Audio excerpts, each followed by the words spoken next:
again, I love to study the civil rights movement. And what I thought was interesting, and part of this whole thing we're doing, Black Power, Ebony Magazine, is the whole focus on 2010 is the whole notion of Black Power. Yep. When I interviewed Reverend Al Sharpton, he talked about staying in your lane. The beauty of the civil rights movement is different folks stayed in their lane. That is, the Urban League had their role, NAACP had their role, Legal Defense Fund had their role, SCLC had their everybody had their own lanes, but that's how things actually got done. But the lines are obscured right, now. But I think the problem now is, April, you have black organizations all trying to do everything, education and healthcare and economics and civil rights, and nobody seems to be just in their lane, locking and loading. And see, and that's the point. It's about education, but it's far more than that. We have so many disparities in the minority community, and particularly the African American community. Education is the key to unlock the door to so many things, but at the same time, you have disparities in prison populations, you have disparities in health, you have disparities all across the board in so many things. But here, in jobs, particularly right now, but you know, in talking to many civil rights leaders and black leaders that I do quite a bit, they are going through a shift right now with this new president.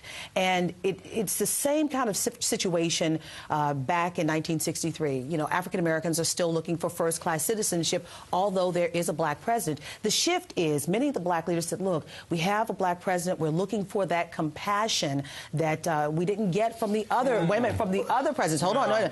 But wait a minute. They're saying we're looking for that compassion. We have a president who happens to be black. But actually, wait a minute. Go into on the notion of black power, though, I'm gonna shift it. The black issues, they are concerned. They're shifting. But here's what I think is the greater issue, and because in our previous panel we dealt with political power and President Obama.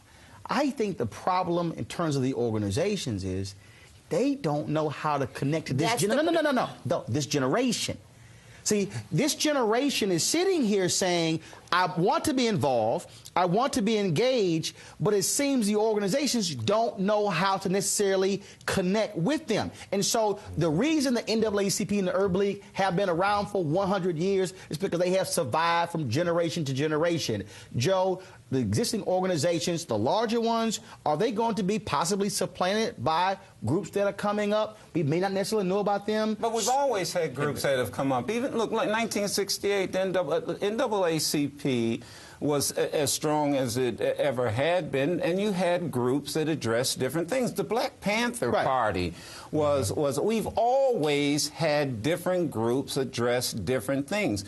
Let's go back to this issue of power. Integration. What is integration? King said it. It is the sharing of power, resources, and responsibility. Those three things. Education, and he hit it right on the head, is the new currency of the globe. These communities that have the most educated people are going, education is more valuable than gold. So should the organizational agendas be shifting and changing to meet with the generation? Yes. And who do you think, out of all the ones out there, who do you think is doing a good enough job? Should folks be looking at Jeffrey Canada and what he's doing in Harlem saying, you know what, we should be boosting this brother and what he's doing? And I'll tell you about the NAACP. NAACP, they had a housing department. I ran their voter education department for years, registering people to vote. We addressed they had an international department. They had a prison program.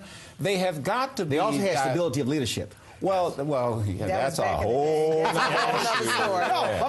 story. Ben Jealous is new. Mark Morial is new. Bernice King now running the SCLC. Again, it's a whole different thing goes on. See, but this goes these organizations. But this goes back again. This goes back again to the shifting of power. About 15 seconds. Okay, the shift means that a lot of these organizations are trying to find their way in how to attack the issues of Black America going to this president who happens to be Black. No, they are. This is what they're telling me. They're trying to find their way through this shift. It's not just about the president. It is about the people. It's everyone. But again, if you do not connect with the people, if you do not take the issues and connect with the people, then it does not matter who's in the White House, you will not be affected. Final comments. We need a new sense of militancy and activism in our community. Great point. Ron, final comment. I agree with that, and as it relates to education, if our kids aren't equipped, we cannot compete in the world stage. And talk about militancy, man, I want to see Ron Christie in a beret.